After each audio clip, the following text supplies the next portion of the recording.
She came to sign a 500 donut merger, but when the mask slipped, she tore up the contract instead. The sky over East Hampton was dull and overcast, like even the weather was unsure how this weekend was going to go. A sleek black SUV rolled up the gravel driveway of the Bington estate, the kind of place that didn't just whisper wealth, it announced it, with every inch of its marble columns and manicured hedges. Inside that SUV sat Danielle Renee Given, founder and CEO of Neurospace. 41 years old, born in Trenton, New Jersey, raised by her aunt after her mother passed away from lupus when she was 10. She had built an empire out of code, grit, and late nights, and now here she was finalizing a deal that could shift the direction of tech itself. She adjusted the collar of her slate grey blazer. Nothing flashy. She didn't like attention for the sake of attention. She liked results. "Ma'am," her driver said, stepping out to open the door. "We've arrived." She nodded, once, more to herself than to anyone else, and stepped out. The house was massive, but sterile, all white stone and glass, like someone built it for magazine covers, not actual people. The front door opened before she could reach it. Danielle. A tall, trim man with silver hair and an aggressively polished smile greeted her with outstretched arms. "Charles Bington. A pleasure." Danielle extended her hand. "Good to meet you in person. Mr. Bington, call me Charles, please. We're practically partners now." She smiled politely, though she knew better than to think they were equals in his eyes. The Bington family had built their wealth through old money, oil, and banking, and now, in their attempt to stay relevant, they wanted to swallow up the innovation couldn't control. Behind Charles stood his wife, Victoria, in a champagne-coloured suit that probably cost more than Danielle's entire wardrobe. Her expression was polished too, friendly, but reserved, like she hadn't yet decided if Danielle belonged here. "Welcome to our home," Victoria said. "I trust the flight was smooth." "It was," Danielle replied. "Thank you for having me." They let her inside. The place smelled like lemon polish and coal money. A staff member, young Latina woman in a black uniform, took Danielle's small leather bag and disappeared down a hallway. Charles began pointing out various pieces of art and architecture as they walked. But Danielle's mind was elsewhere. She'd come, here to close the deal.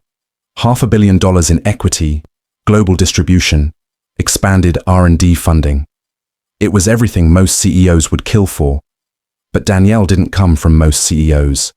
She came from days of eating crackers and mayonnaise for dinner, and watching her Aunt Sue uniforms late into the night. The Bingtons had invited her for a full weekend, some formal dinner tonight, brunch with shareholders the next day, and a closing ceremony on Sunday with a PR crew waiting. Everything choreographed.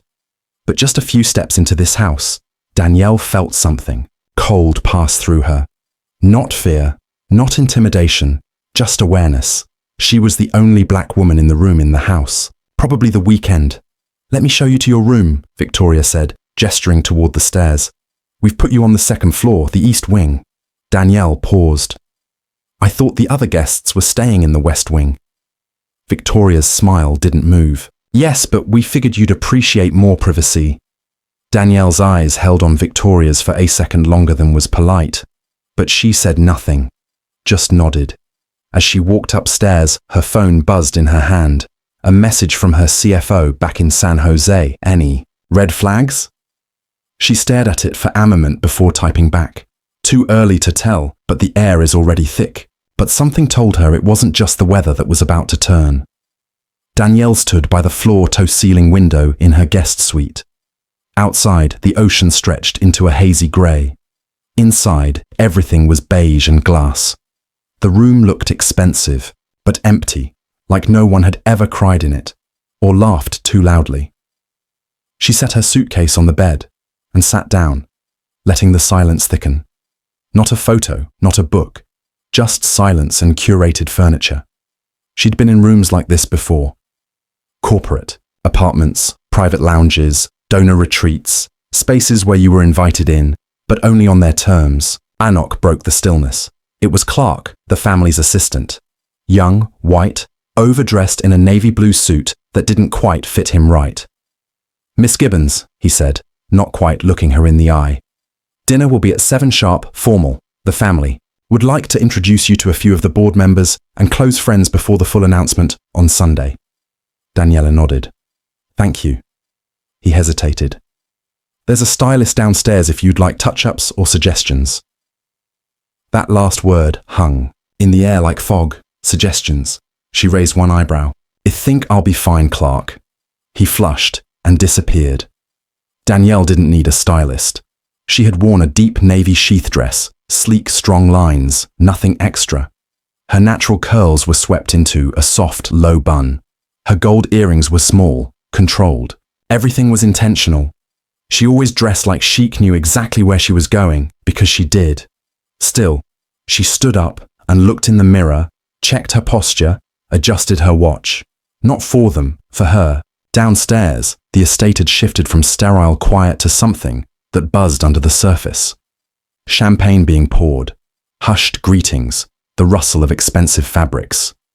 Danielle stepped into the hallway just as another guest emerged from a room, a tall older man in a tuxedo and designer sneakers. He looked her up and down, not unpleasantly, then gave a short nod. "Evening," he said, accent thick with old Boston money. "Evening," Danielle replied. They walked down together in silence. The dining room was vast, 12th ceilings, candlelight, and a view of the sea that didn't feel real. A long mahogany table sat in the center, set for at least 20. At the head of the table sat Charles Bington, already sipping a glass of scotch. Victoria stood near the fireplace, laughing softly, with an older white couple in pearls and navy blazers. Danielle scanned the room. There were no-name cards at the table. Charles spotted her and stood. "Ah, our guest of honor." He walked over arms wide again. "Everyone, this is the brilliant Miss Danielle Given, founder, innovator, future of tech." The room gave polite applause. One or two people smiled. A few nodded stiffly.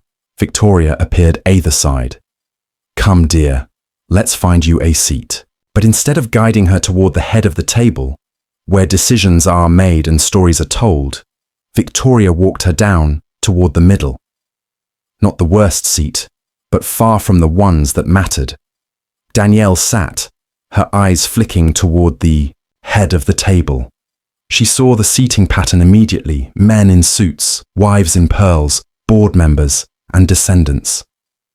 The Bingtonsons were already laughing with guests. A waiter poured her wine without speaking. She didn't touch it. Across the table, a man leaned in. Tan, slick-back hair, 30-some. "So," he said with Agrin, "you're the genius Charles Fluin." Danielle looked at him. "Genius is our stretch. But yes, I'm the CEO of Neurospace, right? That's the thing with AI and machine thinking or whatever, right?" Her expression didn't change. "Yes, we build decision systems for autonomous data processing across defense, healthcare, and finance." He blinked. "Oh," the woman next to him chuckled. "We just assumed you worked in media. You have such presence." Daniela lay, the comment land. Then she smiled cool and tight. "I'm sure you meant that as a compliment." "Of course," the woman said, sipping her wine, not looking back at her. But Danielle could feel it already. This wasn't about business. This was about reminding her where they thought she belonged. Plates clinked, glasses tapped. The low drone of Laughter floated from the front of Thetable, where Charles held court, swapping stories from oil deals and private jets with the men who thought they ran the world. Because for the most part, they did. Danielle sat among strangers who kept mistaking her for a novelty. "So Danielle," said an older woman across Thetable, eyes narrowed like she was trying to read something written on Danielle's face. "Where did you go to school again?" "Stanford," Danielle replied. "Oh, that's lovely," the woman said, sounding surprised. "Good for you," Danielle gave her a small nod. "Thank you." Next to her, a man with a square jaw and a loosened tie leaned in. "You know," he said, "I told Charles I like this move, getting some color into the portfolio. It's modern, sharp." Danielle looked at him directly. "We're not paint samples. And Neurospace isn't a diversity hire. He chuckled, not hearing her. Or maybe not caring. No, I meant it's bold, right? Very next gen. The woman next to him gave a nervous laugh and whispered, something to the man who just shrugged and sipped his wine. Danielle picked up her water glass, her hands steady, but her mind alert. She'd been here before. Maybe not this estate, not this family, but this table. These smiles, these comments wrapped in compliments like barbed wire dipped in sugar. Across the room, she spotted Gregory Bington, Charles's middle son, talking with two hedge fund guys near the bar. His hair was slicked back, his shirt unbuttoned just enough to show he didn't have to follow the rules. The kind of man who wore loafers with no socks and still got the job. He saw her, winked. She turned away. Victoria tapped her glass twice with a dessert fork. Everyone, she said, standing with that politician's smile. We just want to thank you all for joining us tonight. This weekend is a celebration, a merging of minds and missions. Neurospace under Miss Given's extraordinary leadership has changed the way we think about technology. A few claps, a couple nods, someone cleared their throat. Victoria continued. It's rare to find innovation with such heart. Danielle's journey is one of determination, intelligence, and best, most of all, courage. Danielle clenched her jaw lightly. Courage. The word hung in the air like she just recovered from a trauma instead of building a billion-dollar company. Victoria raised her glass. To bold futures. Everyone echoed it. To bold futures. Danielle raised hers too silently. A few minutes later, Gregory made his way over to her section of the table, laughing too loudly at his own joke. He slid into the chair beside her, uninvited. Danielle, right? He said, pouring himself more wine. I've heard all about you. Big brain, big company, big leap. That's me, she said, eyes locked on her plate. He leaned in. Between us, Dad thinks you're impressive, but there's still some concern about the temperament thing. Danielle turned her head. Temperament? Yeah. You know, founders like you, you're passionate, driven, but passion can turn into, what's the word? Volatility. He grinned, like they were sharing a secret. And let's be honest, a $500 million handshake needs more steadiness. Danielle stared at him. Then she said, Tell me something, Gregory. If I were a 45-year-old white guy in Patagonia fleece and alerts, would you still be worried about my temperament? He blinked, then laughed, awkward. Come on, don't do that. I'm just asking. You don't have to be so sensitive. I'm just saying what the board's probably thinking. She stood. No announcement. No scene. Just stood. Excuse me, she said, calm as stone. She walked away from Thetable, ignoring the stares and raised eyebrows. Her heels tapped across the stone floor until she disappeared into the hallway. But the thing about silence is it doesn't mean you've lost. Sometimes it means you've just decided you're not going to entertain foolishness. The guest bathroom off the corridor was pristine. Chrome fixtures, a long mirror. The kind of place built more for show than necessity. Danielle locked the door behind her and exhaled. Not a sigh, just air leaving the body like her lungs refused to carry the weight of one more forced smile. She didn't cry, not because she didn't want to, because she couldn't afford to. She stared at her reflection, strong jaw, steady eyes, hair slicked back like armor. People always assumed being composed meant being cold, but they didn't understand what it cost to hold yourself together in rooms designed to make you feel small.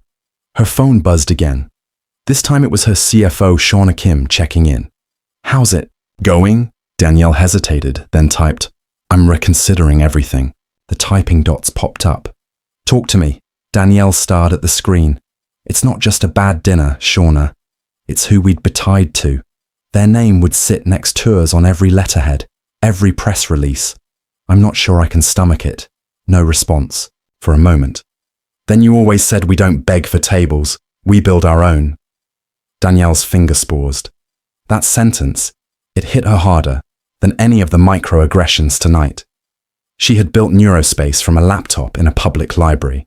Not with money, with code and caffeine and a vision so stubborn she couldn't let it die. And now here she was, being told her leadership was emotional, that she should be grateful, that her place at the table came with unspoken conditions. A soft knock at the door. Danielle. It was Victoria. Danielle opened it. Victoria tilted her head. Everything all right?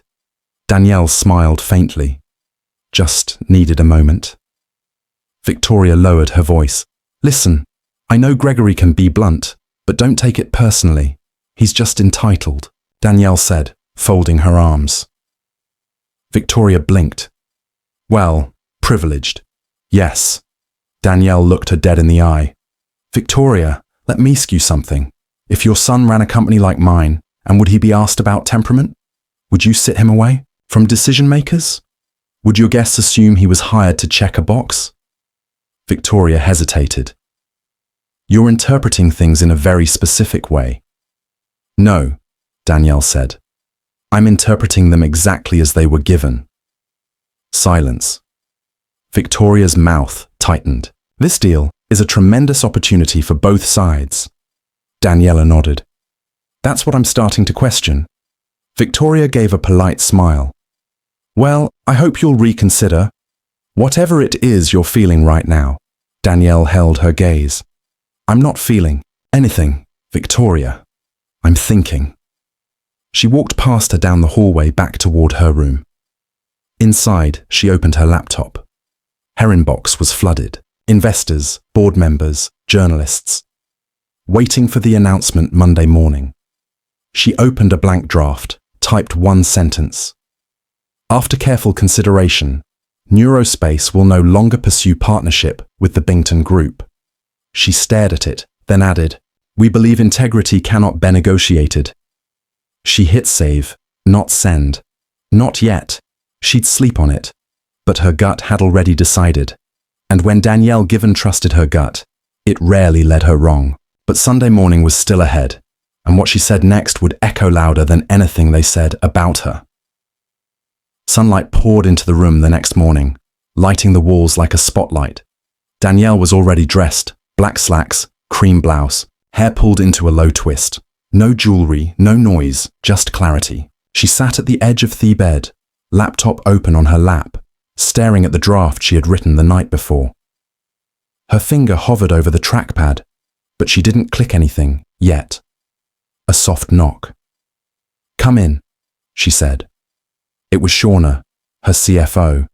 She had caught ad-eye from California after reading Danielle's message. You flew in? Shauna nodded. You didn't sound like you needed strategy. You sounded like you needed backup. Danielle smiled. Thanks. They sat for a moment in silence. You really want to walk away from this? Shauna finally asked. Danielle didn't answer immediately.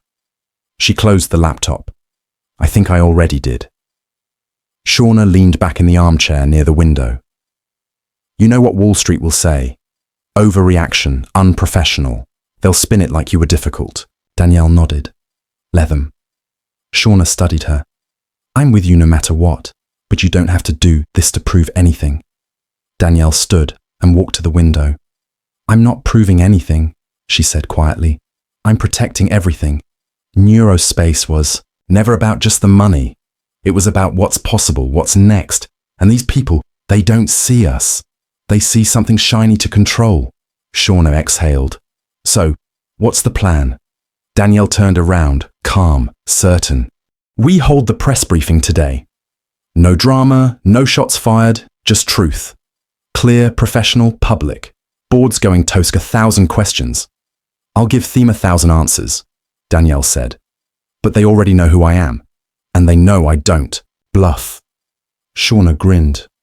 You sure you don't want to at least tell Gregory where to stick his dad's money? Danielle smiled. Tempting, but no. Dignity first. There was a beat. Then Shauna asked, What are you going to wear? Danielle laughed. You think I'm doing this in a hoodie? 2 hours later, Danielle walked into the main salon of the Bington estate where Charles, Victoria and their legal team were gathered. The mood was stiff, polished, like a storm had already passed, and everyone was just waiting to see where the debris would fall. Danielle, Charles said, standing, hands clasped in front of him, like a man used to being thanked. We need to talk, she said. They sat. I appreciate your hospitality, Danielle began, but I've decided to withdraw from the merger. Victoria's smile faltered. Charles blinked like he hadn't heard her correctly. I'm sorry, I'm withdrawing, effective immediately. Charles's voice stayed calm, but his face turned red. Danielle, we have a deal on the table. Final stage. Do you realize the amount of capital you're walking away from? I do, she said, and I realize the kind of company we'd become if I took it, Victoria interjected. If this is about Gregory's comments, it's not just about Gregory, Danielle said, cutting her off gently but firmly. It's about tone positioning. The way you treat leadership, you don't recognize is familiar. Charles tried again. If we offended you, Danielle raised a hand. You didn't offend me. You confirmed for me that this was never a partnership. It was an acquisition, dressed up like progress. Silence. She stood. You can keep your check. Neurospace will be just fine. But her words wouldn't just stay in that room. In a few minutes, the world would hear them too. Danielle stood in front of a plain white backdrop at the East Hampton Community Centre.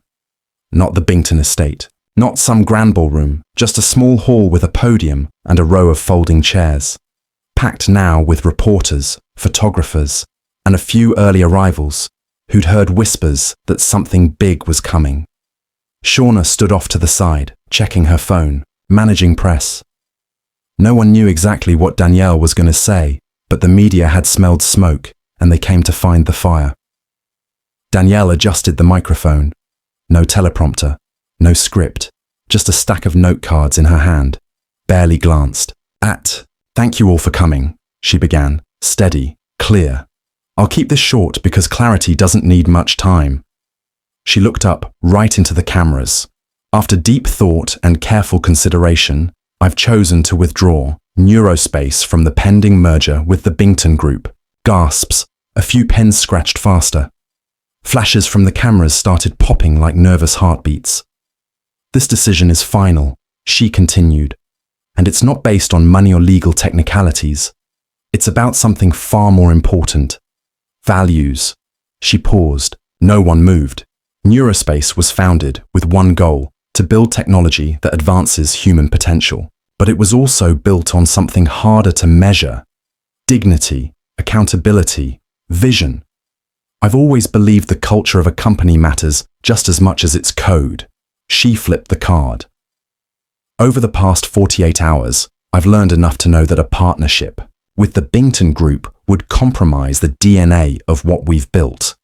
Not because they're not successful, but because their success was never built with people like me in mind. Silence. They invited me to their table, but it was clear from the moment. Walked in. I wasn't expected to lead, just decorate. A murmur moved through the room. Danielle went on unshaken. This isn't personal. This is about principle. Neurospace will grow with partners who see us, not just our numbers. And I say this to every founder, every leader, every woman, every person who's ever been told to shrink in rooms they earned their way into. You don't need to accept disrespect for the sake of opportunity. Someone in the crowd whispered, "Wow." She finished without flair, her voice steady, even. We're not in the business of selling out. We're in the business of building up. A pause, then applause. It started small, but grew fast. Reporters shouted questions. Microphones pushed forward. Danielle, what did the Bington say? Will Neurospace be seeking another buyer? Are you worried about market impact? Danielle raised one hand, smiled slightly. We'll answer all of that in time, but today isn't about them. It's about us. And with that, she stepped back from the mic. Shauna joined her offstage. You just lit the internet on fire. Danielle raised an eyebrow. In a good way. Oh, in a very good way. They walked out together through the side door toward the waiting car. As they pulled away, Danielle looked down at her phone. Notifications, hundreds, then thousands. One stuck out, a message from a young founder she didn't know. "Thank you for showing us how to walk away with our heads high." Danielle stared at it for a long time, but the real wave was still coming, and Danielle had just changed the way business leaders like her would be seen forever. The next 48 hours were chaos, not for Danielle, but for the Bingtons. Headlines spread like wildfire. Black woman CEO walks away from 500 DA deal over values. Neurosurpace founder refuses to decorate the table. Withdraws from Bington merger. Danielle Given draws the line, and the public is cheering. Every major business outlet ran the story. Clips of her press conference were everywhere. TikTok, Twitter, morning talk shows, even late-night monologues. The internet did what it does. They pulled up old interviews of Charles Bington, talking over female executives. They found Gregory's college tweets. They dug up Victoria's speech about preserving legacy at a closed-door charity gala. One board member, quietly, stepped down. A few sponsors dropped from the Bington Group's quarterly fundraiser. Their PR team scrambled to paint the incident as a misunderstanding. But it didn't stick, because Danielle hadn't thrown a tantrum. She hadn't stormed out. She had told the truth calmly, clearly, and the world had listened. At Neurospace headquarters, in Palo Alto, the mood was electric. Employees wore her words like armor. Someone printed t-shirts that read, "We build, we don't beg." Danielle didn't approve them officially, but she smiled when she saw them. Investors called, not to scold but to support. "I underestimated what this would do for your brand," one of them admitted on a call. "But you've got loyalty money can't buy." Other partners, smaller values-aligned ones, reached out. Venture firms led by women. BIPOC-owned equity groups, even international. Science coalitions looking for innovation without ego. Shauna walked into Danielle's office a week later with a folder. "We got 5 new offers. One of them is from the Dyson Institute. They want to co-develop your defense model into a commercial safety net for urban hospitals." Danielle didn't even look up. "You believe it?" Shauna grinned. "They said they'd work under our structure." Now Danielle looked up. "Well," she said, "that's different." Later that night, she sat alone in her office, lights low, the city glowing behind her. Her phone buzzed again. Another message. "You didn't just protect your company, you gave us permission to do the same." Danielle read it twice, then put the phone down. Her mind drifted back to that long mahogany table, the one where she'd been seated, halfway down like a guest, not a peer. They'd wanted her genius, just not her voice. But what they didn't understand was her voice was the genius. She didn't need their table. She was the table. And the world had just learned, if you can't see the value in someone's presence, you'll feel the power in their absence. Never trade your values for validation. Never let power silence your purpose. You don't have to shrink to fit into a room, especially if you've already outgrown it. If this story moved you, share it with someone who needs to be reminded of their worth. Speak up when you're overlooked. And if you've ever been told to be grateful just to be in the room, remember you can always build your